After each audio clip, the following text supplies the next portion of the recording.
इसमें एक विषय है भारत में चिकित्सालयों की स्थापना।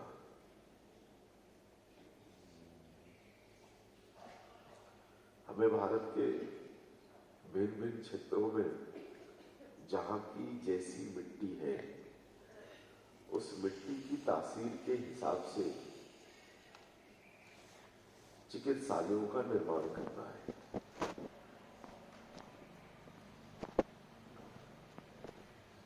इस प्रक्रिया में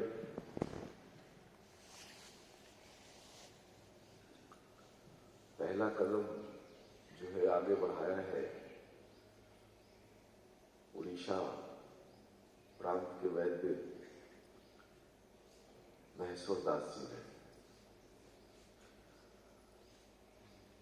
उन्होंने वचन दिया है कि अब आगे का जो मेरा पूरा जीवन है वो गविसिद्धों के लिए समर्पित है।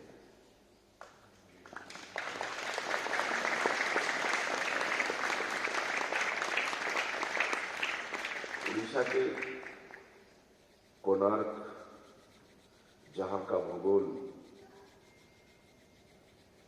चर्म रोग की चिकित्सा के लिए दुनिया में अद्भुत है। सूर्य के प्रकाश का विशेष कोण कोणार्क की भूमि पर पड़ता है, इसलिए कोणार्क की धरती पर रह रही गायों के गपियों में वह अद्भुत ऊर्जा है जिससे क्लिष्ट से क्लिष्ट और संक्रामक से संक्रामक चर्म रोग खत्म हो सकते हैं।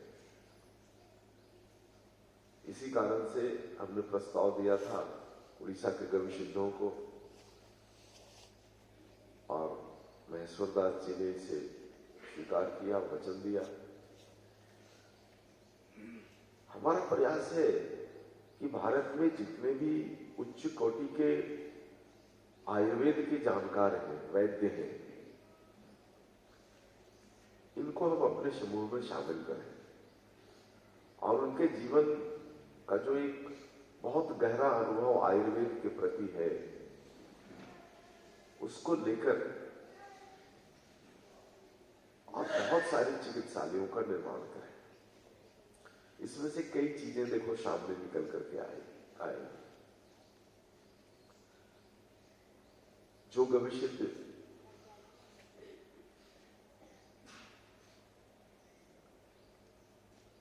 अपनी स्वावलंबी व्यवस्था नहीं खड़ी करना चाहते, मन से नौकरी का भाव अभी तक गया नहीं, उनके लिए यह चिकित्सालय एक बड़ा प्लेटफॉर्म हो सकता है।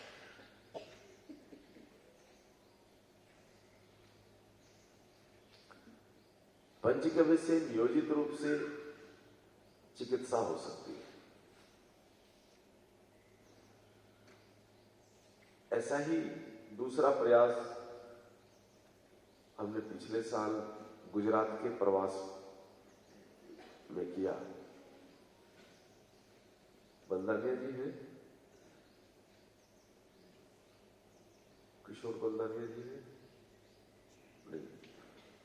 कल मंच पर हमारे अतिथि के रूप में प्रोफेसर किशोर बलदानिया जी से आपकी जो है मुलाकात हुई। उन्होंने वचन दिया है कि गुजरात की भूमि पर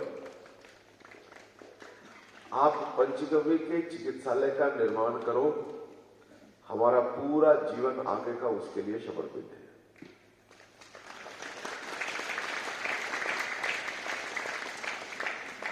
उनके जीवन का जो कुछ भी अनुभव है, इस अनुभव को अब गविसिद्धों के साथ में लगाना चाहते हैं। अगले वर्ष 2023 में हमारी योजना है फिर से गुजरात का एक प्रवास करने के लिए, और वहां बलदानिया जी के नेतृत्व में कई चिकित्सालय स्थापित हो रहे हैं, जिनमें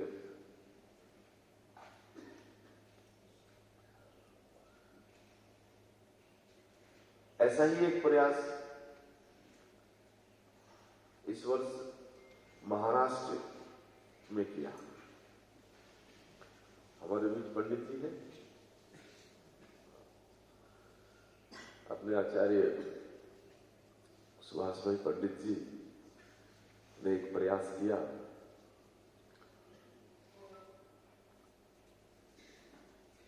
ये जगह कौन सी है पंडित? रत्नागिरी में पावस एक जगह है। पावस में एक बहुत बड़ा एलोपैथी का हॉस्पिटल था, कई वर्षों से बंद पड़ा है। उस हॉस्पिटल के जो ट्रस्टी हैं,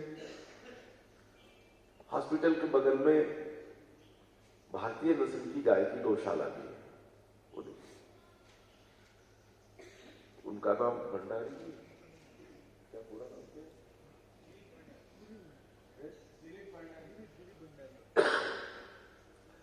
दिलीप भंडारी जी हैं। जैन धर्म का पालन करते हैं।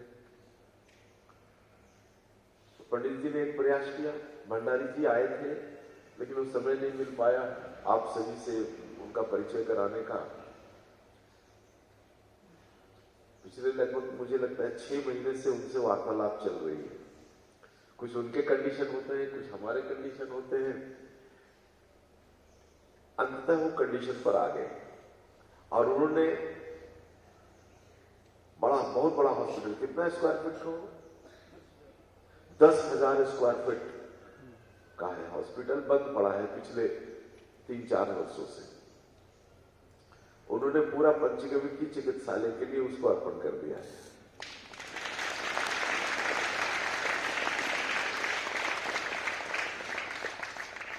उनकी भावना है कि आप गौशाला को स्वावलंबी कर दो, यही बस है उनके लिए। तो ये भी एग्रीमेंट कुछ दिन में, हफ्ता 2 हफ्ता में ये साइन हो जाएगा मेमोरेंडम। और मुझे लगता है कि मकर संक्रांति के बाद पावस के उस हॉस्पिटल को पुनर्जीवित करेंगे पंचगव्य के आधार पर।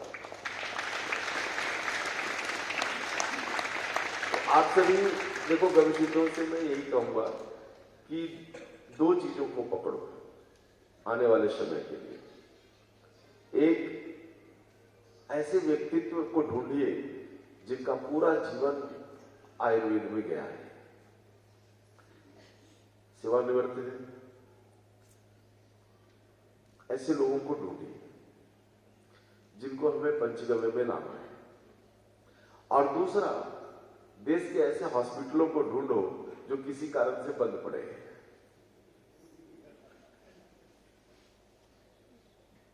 इसमें फायदा यही है, देखो पंचगव्य अंततः आयुर्वेद का एक हिस्सा है, इसको आयुर्वेद से अलग नहीं देख सकते।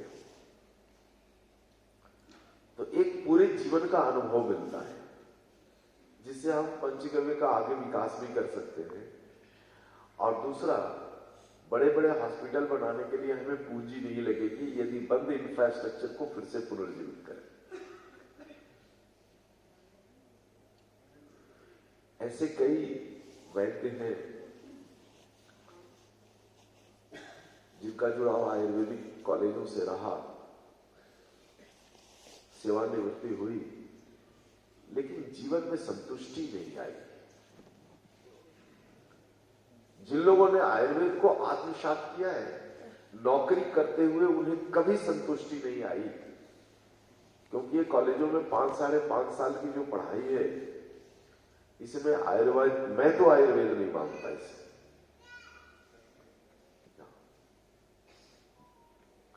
लेकिन चूंकि नौकरी है, एक फ्रेमवर्क में काम करना है, तो किया। तो एक जो कसक है दिल में, वो रह जाती है। ऐसे व्यक्तित्व को हमें ढूंढना है, जैसे हमने महेश्वरदास जी को ढूंढा, किशोर बलदानिया जी को ढूंढा। ऐसे और भी राज्यों में ऐसे व्यक्तित्व को ढूंढकर निकालना है। यदि 2 काम हमने कर दिया तो बहुत तेज गति के साथ भारत में सैकड़ों ऐसे पंचगव्य के अस्पतालों का निर्माण या पुनर्निर्माण कह सकते हैं, हम कर सकते हैं। बहुत सारे हॉस्पिटल में देख रहा हूं बंद पड़े हैं, किसी न किसी कारण से उनके स्वरूप को बदल करके पुनर्जीवित किया जा सकता है। और इसी प्रक्रिया में हमने पिछले साल थोड़ा वर्कआउट किया था कि यदि हम गविसिद्धों का यदि कोई कोऑपरेटिव बन जाता है, हाँ, तो इस काम को हम तेजी से आगे बढ़ा सकते हैं। कोऑपरेटिव बन जाता है तो सरकार का कंट्रीब्यूशन भी इसमें आ सकता है। पब्लिक सेक्टर की जो कंपनियां हैं, इन कंपनियों का भी कंट्रीब्यूशन हमें मिल सकता है, क्योंकि इतने बड़े स्तर पर काम करने के लिए भले ही इंफ्रास्ट्रक्चर बना बनाया मिल जाए, लेकिन एक बड़ी पूंजी की जरूरत पड़ती है।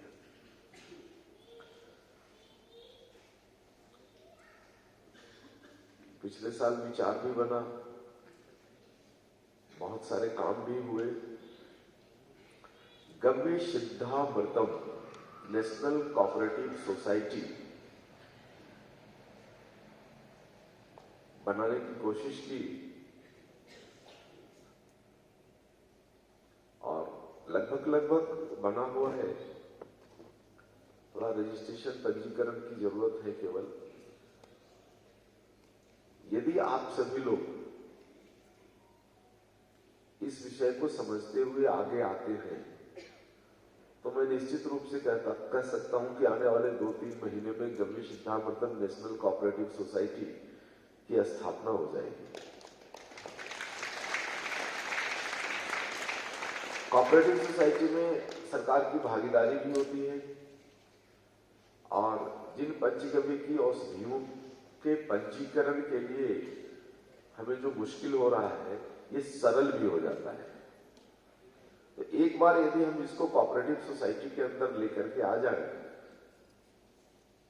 तो हमारी औषधियों के पंजीकरण में ज्यादा मशक्कत करने की जरूरत नहीं है। हमने देखा है आज भी यदि हम अपनी औषधियों का पंजीकरण लाइसेंस यदि आयुर्वेद के तहत लेते हैं तब करोड़ों रुपए का खर्च है। और मैं नहीं समझता कि 2-4 से ज्यादा गविसिद्ध ऐसे होंगे जो करोड़ रुपए का इन्वेस्टमेंट कर सकते हैं इसमें। और करोड़ रुपए का इन्वेस्टमेंट करने के बाद उसको चलाने के लिए जो आपको टर्नओवर की जरूरत पड़ेगी वह संभव नहीं है, क्योंकि गाय को आप बहुत ज्यादा संख्या में एक साथ नहीं रख सकते। बहुत ज्यादा गौमूत्र गोबर की यदि जरूरत है तो हजारों गाय को एक स्थान पर रखना मुश्किल काम है।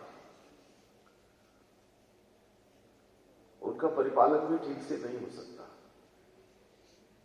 लेकिन यदि कोऑपरेटिव सोसाइटी बन जाती है और उस कोऑपरेटिव सोसाइटी के लोग, किसी के पास 5 है, किसी के पास 10 गाय है, 20 गाय है, तो ये सब हम लोग मिलकर के कर सकते हैं। और इसमें यदि हमें बहुत बड़े रजिस्ट्रेशन की भी जरूरत पड़ी तो एक समूह मिलकर के उसको चला सकता है। देखो, पंचगव्य के लिए आयुर्वेदिक मैन्युफैक्चरिंग यूनिट खोलना सरल है, लेकिन उसको चलाना बहुत मुश्किल है। कोई कंपनी बनती है तो आप उसमें कुछ करो ना करो, कंपनी को मेंटेन करने के लिए वर्ष के लाखों रुपए खर्च हो जाते हैं। सीए का खर्च है, उसमें आपको फार्मास्यूटिकल की जरूरत हो या नहीं हो, आपको एम्प्लॉय रखना पड़ेगा, वैद्य एम्प्लॉय रखना पड़ेगा, सुपरवाइजर एम्प्लॉय रखना पड़ेगा, इंफ्रास्ट्रक्चर को हाइजेनिक मेंटेन करके रखना पड़ेगा, जो कोई मतलब का नहीं है। तो इसीलिए लगता है कि यदि आप लोग इस विषय पर गंभीरता पूर्वक विचार करें तो पेपर वर्क सब तैयार है, सब कुछ किया हुआ है।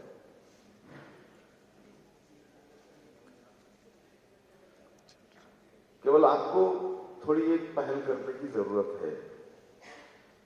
तो इस विषय पर विचार बनाइए। यदि आप सभी पहल करते हैं तो जनवरी के बाद इसका पंजीकरण हो सकता है। इसमें कई जो पब्लिक सेक्टर की कंपनियां हैं इन्होंने हमें स्टॉल के लिए आश्वासन दिया है कि यदि आप कोऑपरेटिव सोसाइटी बना लेते हो तो आपकी वस्तुओं के बिक्री के लिए हम निःशुल्क स्टॉल दे सकते हैं।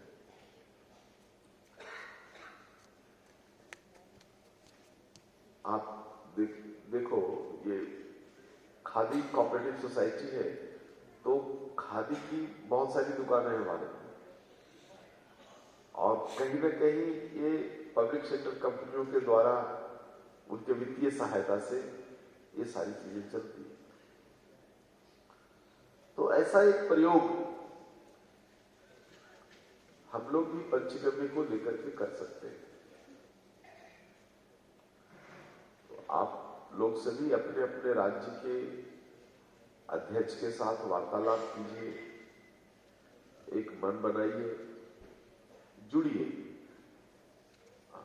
हमने सारा पेपर वर्क कंप्लीट कर दिया है, बस एक मन बन जाए तो इसको करके देखने में क्या बुराई है। इसमें मैं दो चीजें देख रहा हूं कि जो छोटे छोटे गवशिप हैं, एक दो गाय वाले, इनको इसमें बहुत लाभ मिल सकता है। और दूसरा, औषधियों का पंजीकरण बहुत आसान हो सकता है।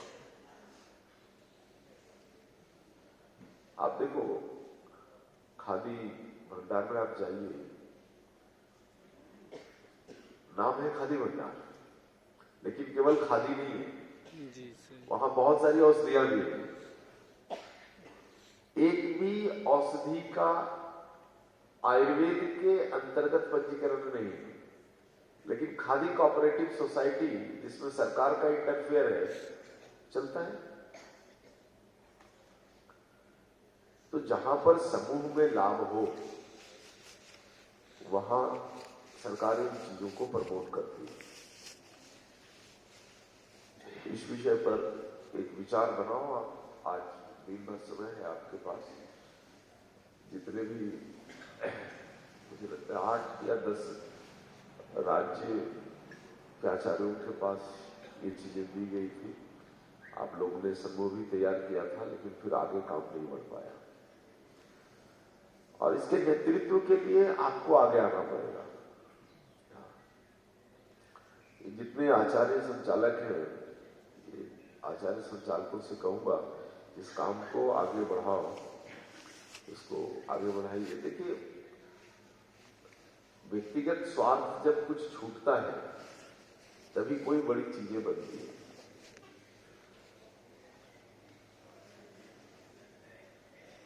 तो व्यक्तिगत स्वार्थ, विशेषकर जो संचालक आचार्य हैं, इनमें थोड़ा छोड़ना पड़ेगा और समूह के लिए काम करना पड़ेगा।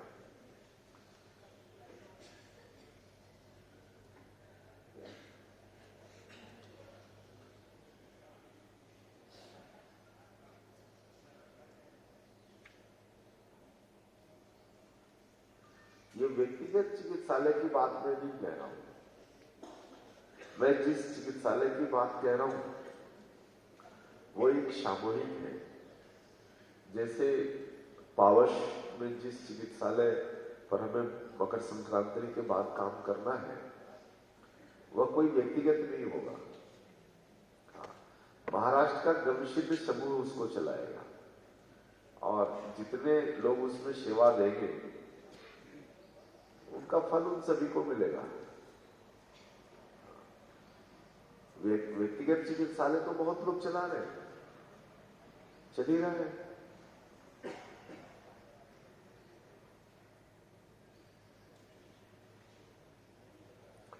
यह दूसरा विषय था। प्रतिवर्ष प्रोत्साहन के लिए हमारा प्रयास रहता है कि जो गविसिद्ध अच्छी औषधियां बनाते हैं, प्रचार प्रसार का काम करते हैं, और इससे जुड़े हुए बहुत सारे कार्य करते हैं, उनको एक सम्मान देकर के प्रोत्साहित किया जाए। तो इस वर्ष भी लॉकडाउन में ऐसा कुछ नहीं हो पाया, 2 साल लगभग बंद ही रहा।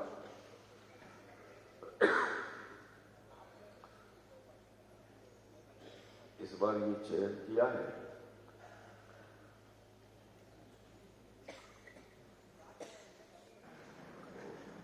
आज आप लोग इधर उधर नहीं जाएंगे, 10 बजे से सत्र में रहेंगे। आज सारे प्रमाण पत्र देने हैं, कुछ जो वक्ता बच गए हैं उनका विचार भी हमें सुनना है और एक नई अनुभूति प्राप्त करेंगे ध्यान का आज 9 से 10 बजे के बीच में। और एक अंतिम बात के साथ आज के सत्र को मैं पूर्ण करूंगा। तेलंगाना में जब तय हुआ कि महासम्मेलन करना है तो जगह का चुनाव हमने अपनी परंपरा के आधार पर यादगिरी गुड्डा को किया था। भगवान नरसिंह जी का स्वयंभू स्थान, लेकिन फिर बदलाव किया, फिर कान्हा शांति वनम आ गए। इसके पीछे एक कारण है और वो कारण ये है कि जब यहां कान्हा शांति वनम को हमने देखा और रामचंद्र मिशन के बहुत सारे साधक मुझसे बहुत पहले से ही जुड़े हुए हैं और इन लोगों को जानता हूं। इतना केवल ये केंद्र नहीं है, भारत में बहुत स्थानों पर ऐसे इनके केंद्र हैं। इन्होंने 1600 एकड़ में एक गांव बसाया है। इस गांव का नाम है कान्हा शांति वनम। ये गांव है, ये कोई केवल मेडिटेशन सेंटर नहीं है। आप इस गांव के मात्र एक हिस्से में हैं। आप पीछे जाओगे तो इनके साधकों के 700 घर हैं और वो 700 घर हैं जहां पर लोग रहते हैं और इन्होंने अपना पंचायत बनाया है। इनका अपना पंचायत है और यहां की सारी व्यवस्था जो है लगभग इनके अनुरूप चलती है। तो जब इस विषय को हमने यहां पर देखा तो मेरे मन में एक विचार आया कि क्या हम सभी गविष्ठ ऐसे ही कोई एक आदर्श गांव बना सकते क्या?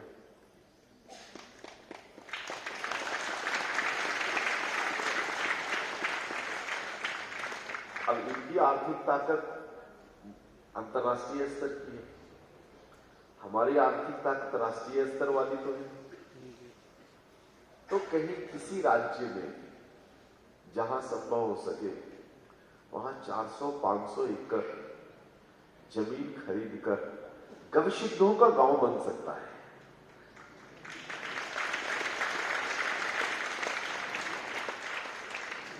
एक ऐसे गांव की परिकल्पना को साकार कर सकते हैं जिसमें 300, 400 या 500 गविष्ठों का घर हो और उसकी कुछ शर्तें हो। शर्तें ये हो कि प्रत्येक घर में गाय होनी चाहिए। शर्त हो कि उस गांव के जितने भी बच्चे हैं वो मैकल एजुकेशन में नहीं जाएंगे। आपको पंचगव्य गांव में, गविष्ठ गांव में यदि रहना है तो आपको ये संकल्प करना पड़ेगा कि आपके घर पर गाय होनी चाहिए। आपको ये संकल्प करना पड़ेगा कि हमारे बच्चे जो है मैकॉले में नहीं जाएंगे, गांव के अंदर अपना गुरुकुल होगा और उसी गुरुकुल में बच्चे पढ़ाई करेंगे। और बहुत सारी चीजें जो हम अपने जीवन में लाते हैं, जैसे इनकी अपनी खेती है, इनका अपना कृषि प्रभाव है, ये धान, चावल, दाल सब उगाते हैं अपने काम के लिए। क्या हम ऐसा नहीं कर सकते? कि कभी भी गांव में कोई भी केमिकल, रासायनिक और नपुंसक बीज नहीं होगा। यदि ऐसा हम कर पाए, देखो जो चीजें अच्छी होती हैं उसका अनुसरण करना चाहिए। तो यहां की कुछ अच्छी चीजें हैं, इसका अनुसरण करते हुए हमें इस पर विचार करना चाहिए कि भारत के किसी भी राज्य में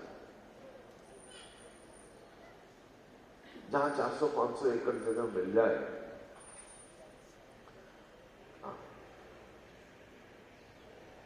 अब कोई तो बहुत मुश्किल काम है, 400-500 एकड़ जमीन खरीदना कोई आसान काम नहीं है। मैं तो कहता हूं कि कौन सा काम सरल है, लेकिन हम करते हैं। विचार बनता है, विचार परिपक्व होता है तो धरातल पर उतरता है। तो एक विचार बनाओ, यहां आप सभी को लाने के पीछे हमारी एक यह भी सोच थी। देखो कुछ चीजों को यदि छोड़ दो आप, तो इनके गांव को घूम करके देखो, धरती का स्वर्ग है। कुछ चीजों को छोड़ दो, इसलिए अच्छी चीजों का अनुसरण करना, जो है कि अच्छाई है उसका अनुसरण करो। जो आपको अच्छा नहीं लगता है उस पर व्यंग मत करो। व्यंग करने में जीवन को मत लगाओ, जीवन का समय नहीं लगाओ। जो अच्छा है लिया और जीवन में इंप्लीमेंट कर दिया। किसी की कमियों को मत देखो। जो कमी देखते हैं कभी देखते रह जाते हैं, और जो अच्छाइयों को लेकर के आगे निकलते हैं वो निकल जाते हैं।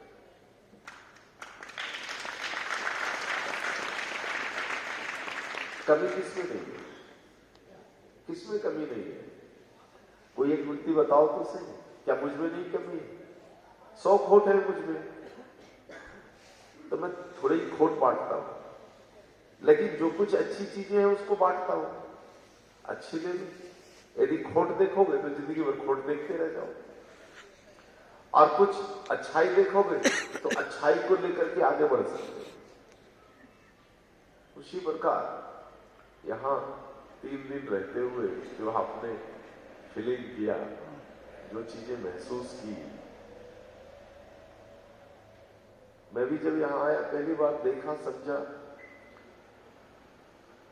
तो मुझे लगा इसमें से जो अच्छाइयां हैं उसको लेकर के हम भी नियोजन कर सकते हैं।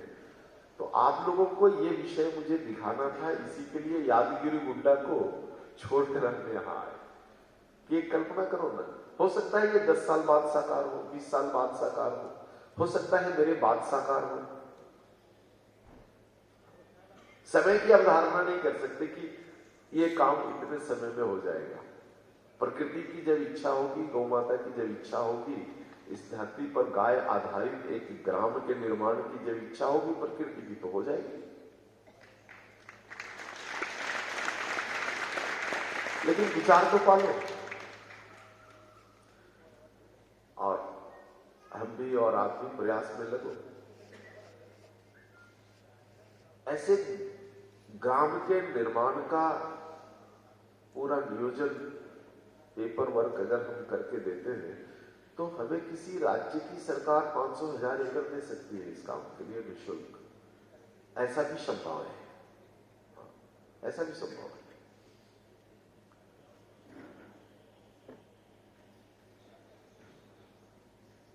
तो ये तीसरा विचार था।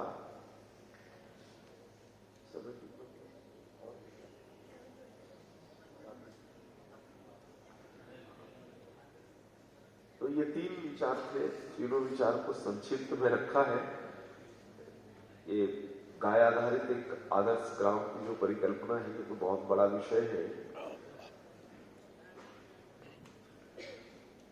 जब कभी फिर महासम्मेलन में बात करने का हुआ तो एक दिन पूरा मैं इसी विषय पर बात करूंगा।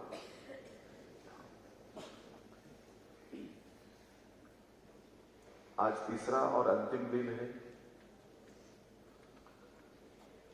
आपसे चर्चा भी नहीं हो पाई है ज्यादा, तो मैं समझता हूं आज यदि आपके मन में कोई संशय है या कोई विचार है तो आप जरूर रखिए, कागज पर लिख करके दीजिए।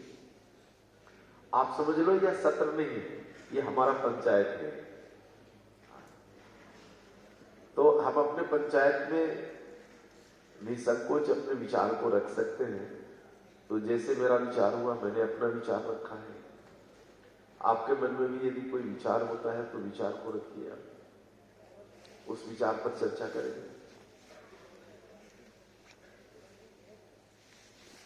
लिख के दे दें तो आसानी होगा, क्योंकि उतनी दूरी से शायद मैं सुन नहीं पाऊँ, शायद मेरा आवाज सबको पहुंच जाएगा। हाँ, विचार ये गुरुजी ने विचार ये रखा था, कोऑपरेटिव सोसाइटी में हम गव्य सिद्ध सहभागी हो सकते हैं। तो किस तरह का हम सहभाग ले सकते हैं, या आर्थिक धनराशि में या श्रम में?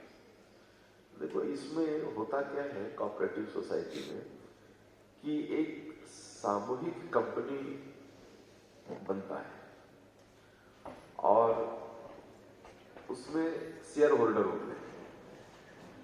जैसे गव्य सिद्धामृतम नेशनल कोऑपरेटिव सोसाइटी बन गया तो इसमें आप शेयर होल्डर हो सकते हैं।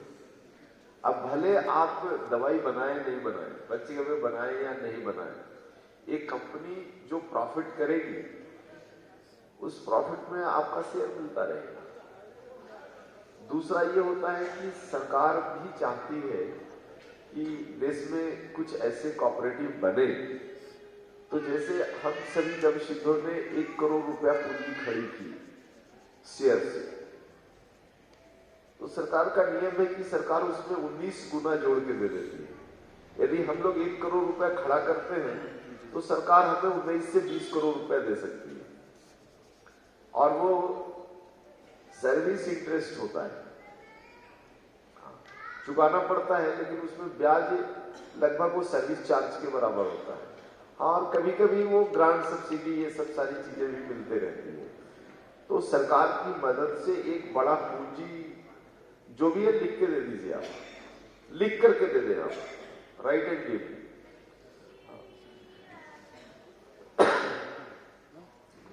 तो देखो जैसे खादी है, पूरा घाटे में चलता है भारत का खादी, क्योंकि प्रोडक्शन कॉस्ट ज्यादा होता है, ज्यादा लोग खरीदे, इसलिए सरकार उसमें देखो ठंडी आती है तो खादी भंडार वाले कंबल बनाते हैं, तो सरकार 30% की सब्सिडी दे देती है। 1 लाख का बनाया तो 30,000 रुपया सरकार से देती है। सरकार कहती है कि लोगों से कम पैसे लो।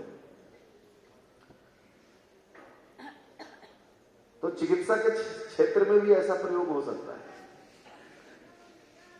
जैसे कैंसर के कुछ बड़े हॉस्पिटल हमने खड़े किए, कुछ डायबिटीज के हॉस्पिटल खड़े किए, कुछ चर्म रोग के बड़े हॉस्पिटल किए, तो हम सरकार के पास प्रस्ताव रख सकते हैं कि एक व्यक्ति के इलाज के लिए हमें 1 लाख रुपया लगता है, सरकार कुछ उसमें से मरीज को मदद कर दे, तो सरकार से समझो कुछ पैसे आ गए। तो ये चीजें नुकसान में नहीं चलती, क्योंकि सरकार इसमें मदद करती है। तो इस तरह के बहुत सारे फायदे हैं कोऑपरेटिव सोसाइटी में, और उसमें क्लस्टर बनते हैं, और कोई क्लस्टर जब किसी वस्तु का निर्माण करता है तब उसमें ज्यादा पंजीकरण की जरूरत नहीं पड़ती, पंजीकरण का कोई झंझट नहीं रहता। वो सरकार कहती है कि ये प्रमोशन के लिए है, तो ये प्रमोट करो आप। तो ऐसे कई फायदे हैं।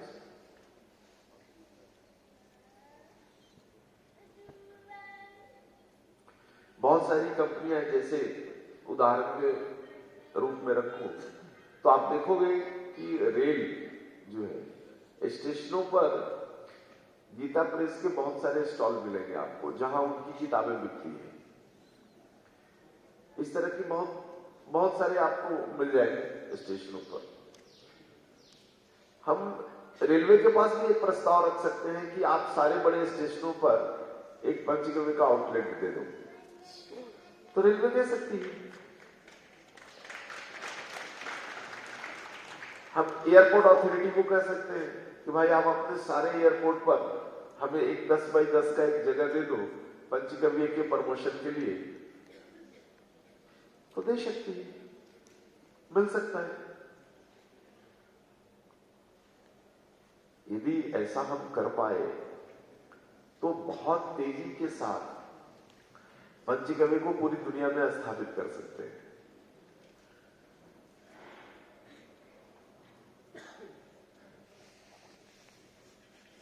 देखो आ गया प्रश्न, 470 एकड़ एक ही जगह देखी है और उसको मैं खरीदने की कोशिश की। विचार आया, विचार करने की। हाँ जी, बहुत जल्द 1 महीने के अंदर। हाँ निःशुल्क का प्राइस बहुत चल रहा है, जल्दी हो जाए। नेपाल में पंचगव्य सम्मेलन करने के बारे में और नेपाल में गौ आंदोलन कुछ मार्गदर्शन। देखो आंदोलन, जिस आंदोलन की परिकल्पना हम और आप करते हैं उस आंदोलन से जुड़े हुए लोग हम नहीं। देखो आंदोलन जब ये शब्द आता है ना, तब आता है रोड पर जुलूस निकालना, और ये हम लोगों का आंदोलन ऐसा नहीं। वीडियो चल रहा है इसमें, वीडियो हो रहा है। ये पंचगव्य पर जो हम काम कर रहे हैं ये भी एक आंदोलन है, लेकिन आंदोलन शब्द आते जो विचार आता है। जैसे अन्ना जी ने एक दिल्ली में आंदोलन किया, परिणाम क्या है? हमारा भी पंचगव्य का आंदोलन चल रहा है, दिखता नहीं लेकिन सब कुछ खड़ा हो जाता है। तो यदि ऐसे आंदोलन की परिकल्पना करते हो तो नेपाल में एक सम्मेलन का नियोजन कर सकते हैं, संभव है। इनकलाब जिंदाबाद वाला आंदोलन हम नहीं करते।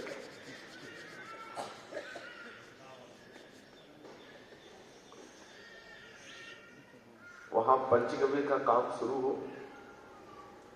नेपाल में भी ऐसे चिकित्सालय खड़े हो, लोगों को हम गाय के प्रति शिक्षित करें। यदि इस तरह का कार्य करने के लिए आप आगे आते हैं तो आप पंचगव्य डॉक्टर एसोसिएशन टीम से बात कीजिए, वहां सम्मेलन का नियोजन जरूर करेंगे।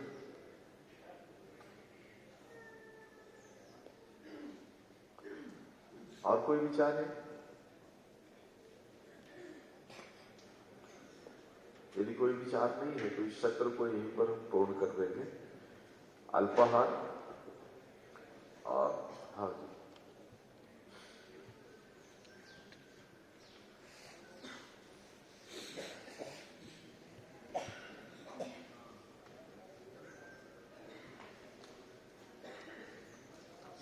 भाई का एक विचार आया है, आज भी बहुत सारे जमींदार हैं जो इस काम के लिए जमीन दे सकते हैं। बिल्कुल मिल सकता है, पहाड़ की तलहटी में जमीन बहुत सस्ती है और बहुत, अब जगह कोई भी हो सकता है। जैसा कि आपने यहाँ पर देखा, इन्होंने कान्हा शांति वनम विनीत जी ने जो दिखाया, यह भूमि बंजर भूमि थी। मैं भी तो वही कह रहा हूं पिछले 5-6 वर्षों से कि सबसे बंजर भूमि खरीद लो, उसको हरा भरा करना गाय का काम है। गाय वहां पर आएगी, हरियाली आ जाएगी, तो आप ज्यादा महंगे जमीन में मत जाइए। ये देखो हैदराबाद शहर से कितना दूर है, लेकिन व्यवस्थापन ऐसी है कि शहर की जरूरत नहीं पड़ती।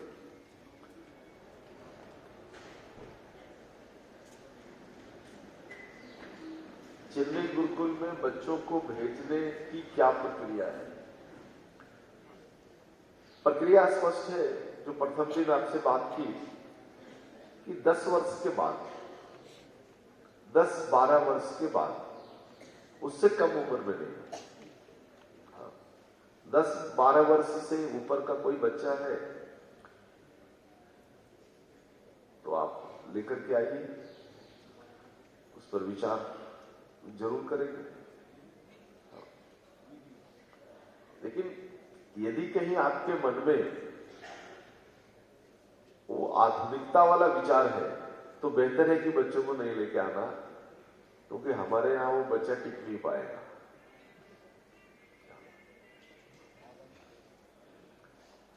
आपने देखा 2 बच्चियां जो अभी तक टिकी, रचना और सृजना, ये जब आई थी ना हमारे यहां, उस समय और अभी में क्या अंतर है, इनके शरीर को लेकर, इनके मन को लेकर, इनके विचार को लेकर, इनके ज्ञान को लेकर। बेहतर है कि कभी आप मिलते हुए उनके मां पिताजी से चर्चा कर लेना, वो ज्यादा बेहतर होगा।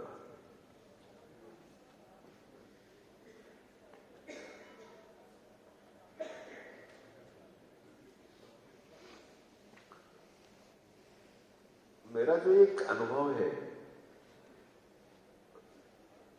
ये बच्चों के प्रति, वो मुझे लगता है कि बच्चियों के ऊपर ज्यादा ध्यान देने की जरूरत है। बच्चों का गुरुकुल भारत में बहुत है, बालकों का, बालिकाओं के गुरुकुल नहीं है। इसलिए जो मेरी जो भावना है कि आगे इस विषय पर जो काम करना है वो बच्चियों के लिए हो तो ज्यादा बेहतर है।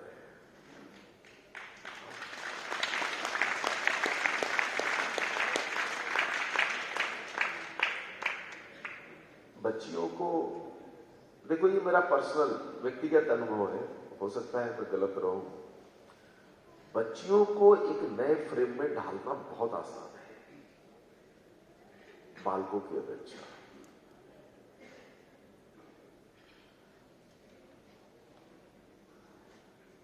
ये भी एक विषय था कि इस बार जिन जिन राज्यों में राज्य स्तरीय सम्मेलन हुए हैं उन सभी को सम्मानित करना है। और वर्ष 2023 में सभी 23 राज्यों में जहां अपना विस्तार है वहां प्रदेश स्तर का सम्मेलन हो, तभी हम जिला स्तरीय सम्मेलन में जा सकते हैं। जैसे महाराष्ट्र में जिला स्तरीय सम्मेलन शुरू हो गया है, यहाँ तेलंगाना में भी कुछ जिला में हुआ है। जब तक आप ऐसे ऐसे सम्मेलन नहीं करोगे, इसकी बिक्री और खपत नहीं बढ़ सकती है। इसकी बिक्री और खपत को बढ़ाने के लिए सम्मेलन जरूरी है। तो उत्तर प्रदेश का द्वितीय प्रादेशिक सम्मेलन फिरोजाबाद का ये आया है चित्र 11-12 मार्च को। तो देखेंगे, कोशिश करेंगे कि 11-12 मार्च को उत्तर प्रदेश का दूसरा जो राज्य सम्मेलन है, द्वितीय राज्य सम्मेलन, वो फिरोजाबाद में हो।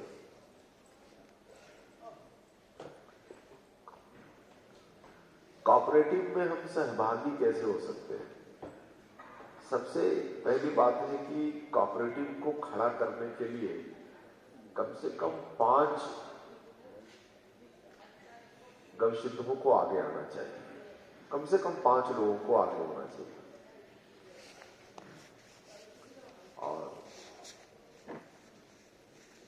आप इसमें 1001 रुपया का कंट्रीब्यूशन करके सहभागिता प्राप्त कर सकते हैं। 1001 नहीं है, 1100 रुपये, 1100 रुपये, 100 रुपये उसका जो है फीस होता है और 1000 रुपया आपका उसमें एज ए शेयर होल्डर जैसा होता है। तो 1100 रुपये का कंट्रीब्यूशन करके आप उसके सहभागी बन सकते हैं और पूरे कोऑपरेटिव सोसाइटी का जो भी टर्नओवर साल भर का होगा उसमें जो प्रॉफिट मार्जिन होगा उसमें आपके शेयर के हिसाब से वो आपको मिल जाएगा।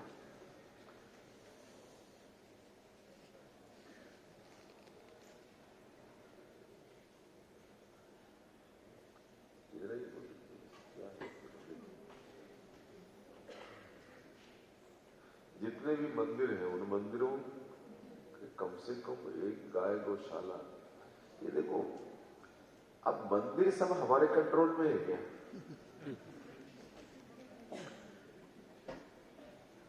हम क्यों वहां टांग अड़ा रहे हैं? उनकी एक अपनी व्यवस्था है, चलने दो।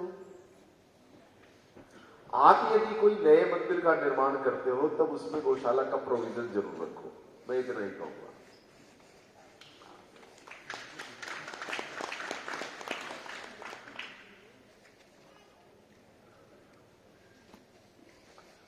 सिर्फ देखो, भारत के जितने भी पुराने मंदिर हैं ये सभी राज्य सरकार के कब्जे में है और उसमें भयंकर लूट चल रही है।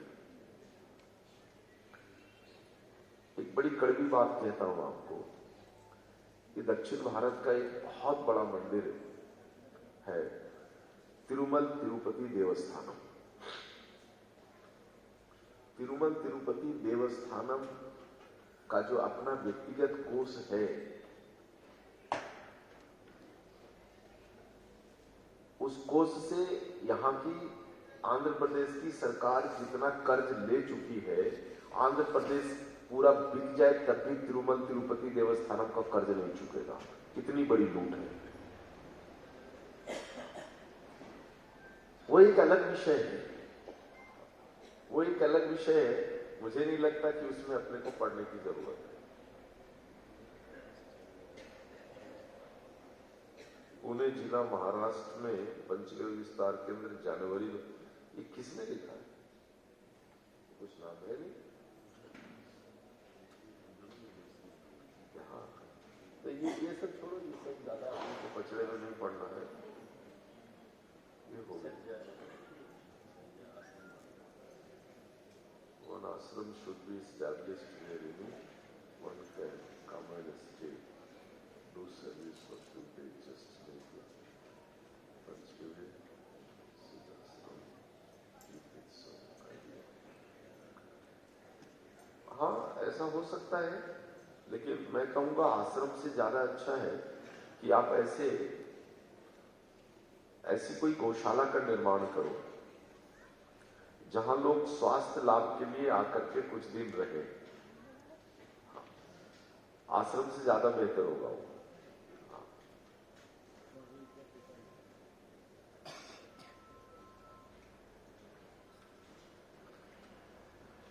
आदर्श गवेषित ग्राम बहुत जरूरी है, क्योंकि ग्राम पंचायतों को अधिकार मिलते हैं तो पंचगव्य के प्रचार प्रसार बिल्कुल।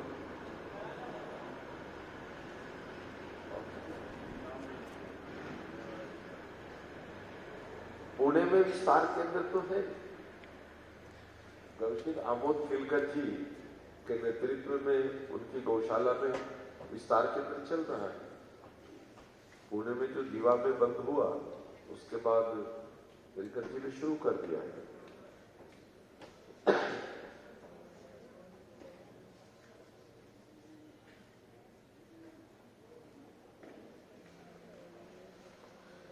हाँ बिल्कुल, अच्छा जायसवाल जी का ये है, सरकार की फार्मर प्रोड्यूसर ऑर्गेनाइजेशन बनाने के लिए व्यवस्था है। इसमें गवशिद्धों के उत्पाद बाजार दिए जा सकते हैं। जैसा कि जायसवाल जी ने कहा और मैं भी देख रहा हूं कि सरकारें जो है वो ऑर्गेनिक फार्मिंग के प्रति थोड़े सरल हुए, ज्यादा नहीं। हाँ, लेकिन जहां कहीं भी जायसवाल जी जैसे अधिकारी और वैज्ञानिक हैं,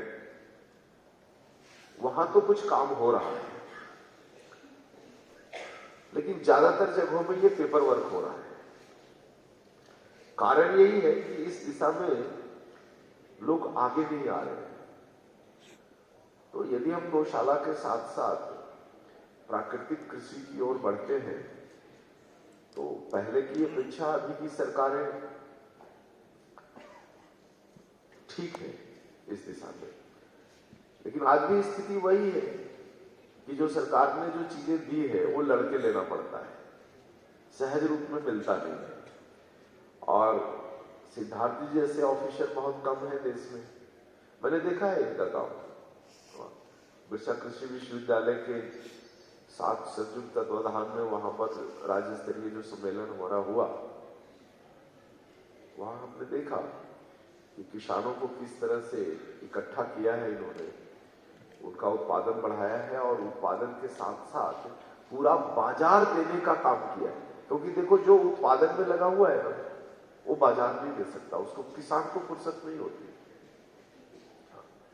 किसान को फुर्सत नहीं होती कि वो अपना माल बेचे, तो इन्होंने दिल्ली और ऐसे बड़े शहरों में एक नेटवर्क खड़ा किया है। देखो, सरकारी अधिकारी होते हुए भी किसानों के लिए बाजार खड़ा किया, उनसे टाई अप किया। जो कंज्यूमर हैं बड़े, जो ऊंचे भाव में ले सकते हैं, और उनको खेती तक लेकर के आए, समझाया, और जो रिपोर्ट उन्होंने पढ़ी न्यूट्रिशन वैल्यू का, वो समझाया और समझा करके बता रहे थे जायसवाल जी कि 40 रुपए किलो धान बिकवाया है किसानों का उन्होंने।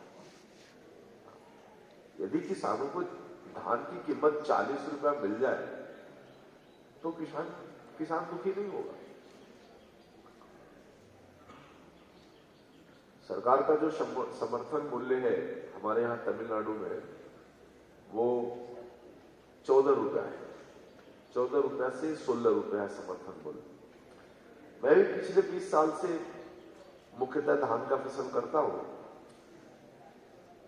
कई बार ऐसा होता है कि उत्पादन जो लागत है वो 15 रुपए से ऊपर बैठता है, तो सरकार समर्थन मूल्य देकर के कोई बहुत बड़ा काम तो नहीं कर रही है। लेकिन खुशी इस बात का है कि अगर किसान मंडी में लेकर के जाता है तब उसको 15 रुपया भी नहीं मिलता है।